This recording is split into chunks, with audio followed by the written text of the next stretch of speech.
তো এখন সন্ধ্যা 7টা বাজে। তো আমরা এখন আমি আর আমার ওই যে বাগিনা পার্টনার, কই এই যে পার্টনার, তো আমি বাগিনা আর ওই যে বাগিনার এক বন্ধু আমার আরেক বাগিনা, তো এই তিনজন মিলে এখন যামু আপনার গোসিঙ্গা কাচ্চার বাড়ি একটা বাজার আছে, ওই বাজারে মুড়ি খাইতে। তো আমরা দুইজন এই জায়গায় দাঁড়ায় আছি, আরেকজন আইতেছে পার্টনারের জন্য অপেক্ষা করতেছি। মানে মুড়ির বাজেট কত কইছি? হ্যাঁ, মুড়ির বাজেট 50 টাকা। 50 মুড়ি, 50 মুড়ি কি খাইবা? হুদা মুড়ি খাইবা গিয়া? তো 70 টাকা। 70 টাকা সমস্যা না, আনলিমিটেড বাজেট, তুমি টাকা পয়সা দিবা। ওই যাই পড়ছে আরেকজন, সমস্যা নাই, ওই যাই পড়ছে আরেকজন পার্টনার। তো আমরা যাইতেছি আর চিন্তা করতেছি যে মুড়িটা কী কী দিয়ে খাওয়া যায় আর কে কয় টাকা দিব, বাজেট কত। তো এগুলো সব কিছু বিষয় নিয়ে চিন্তা ভাবনা করতে করতে প্রায় এসেই পড়ছি। তো গোসিঙ্গার বাজারের খুব কাছাকাছি। তো বাজারে এসে দেখি আমরা যেই দোকানে মুড়ি খাবো সেই দোকান বন্ধ। ওই দোকান নাকি 3-4 দিন ধরে খুলে না, তার নাকি বাসায় সমস্যা।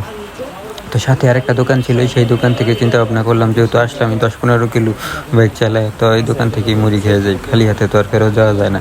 তো এই দোকানে দিলাম মুড়ি অর্ডার। তো আমার মনে হয় যে এই দোকানেও মোটামুটি ভালোই হবে মুড়ি, কারণ এই দোকানে অনেক ভিড় দেখলাম। তো চিন্তা ভাবনা কইরা আমরা মুড়ির অর্ডার দিয়ে ফেললাম। তো দেখতে দেখতে আমাদের মুড়িও চলে আসলো। তো সে মুড়ি আসার সাথে সাথে এরকমভাবে খাইতেছে যে মনে একলাই সব খেয়ে ফেলবো। আরেকজন ফোনে কথা কয়ে ব্যস্ত, আর আমি তো ভিডিও নিয়ে ব্যস্ত, আপনারা দেখতেই পারতেছেন।